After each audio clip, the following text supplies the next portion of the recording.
Hello, ladies and gentlemen. This is my regular Thursday blog. This time, I'm in an interesting location right out of Boston, Massachusetts, in a place called the Beverly Theater.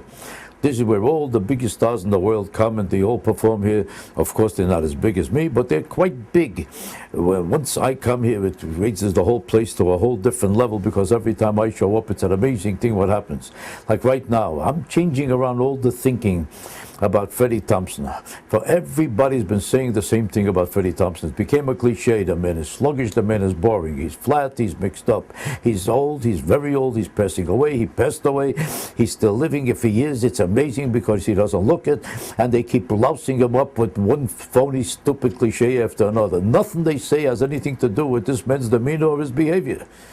When you look at him, you see a vigorous, tough, strong, firm guy who knows every answer to every question. And just now at the debate, where he was literally a sensation, they decided that he was the world's worst.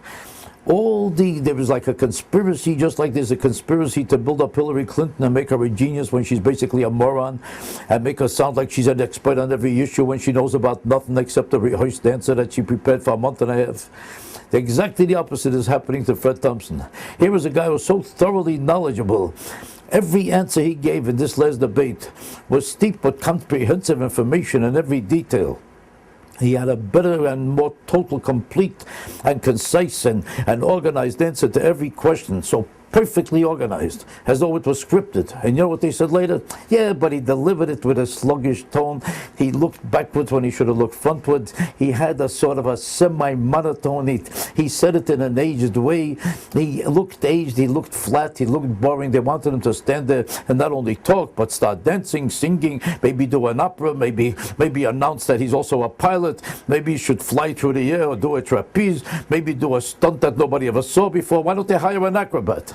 They'll do everything about him that they'd never say about somebody else. Why? Because it's killing them that this man is so brilliant, he's so sharp and perfectly organized and knows exactly what to say and what to do about every situation.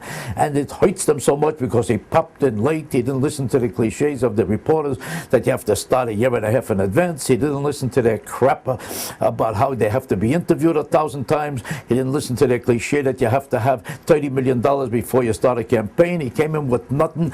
He outsmarted all of them. He didn't even show up. And just by saying one word and coming in a year and a half later than everybody else, he's outdistancing and outsmarting everybody.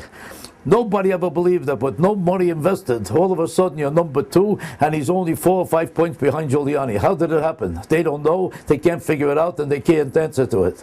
So all of a sudden, their expertise sounds like they're a bunch of idiots who can't explain it. Instead of admitting that they're stupid and they couldn't expect it and they couldn't explain it, they have to blame him for outsmarting them and accomplishing everything they thought was impossible. They're phonies and fakes, and he's going to outsmart them all and become president of the United States. And remember, I'm the one who told you. Why? Because I know everything.